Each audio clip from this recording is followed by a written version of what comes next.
Така, здравейте! Днес ще ви покажа как да си изтеглите TimeViewer. А, в случая съм си изтеглил TimeViewer 8. Първо идвате в Google, пишете TimeViewer 8 Free Download. Може и Free Download. И натискате ето това. Така.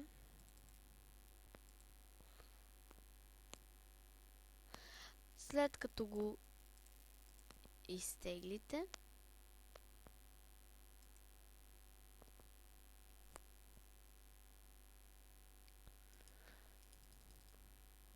чакайте, че се побърка това.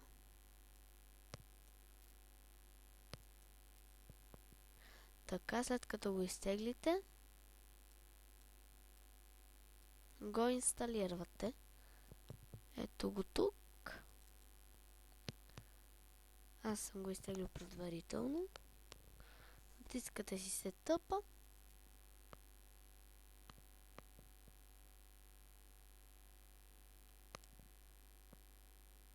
И така после го инсталирате. Това беше, дано да съм ви помогнал.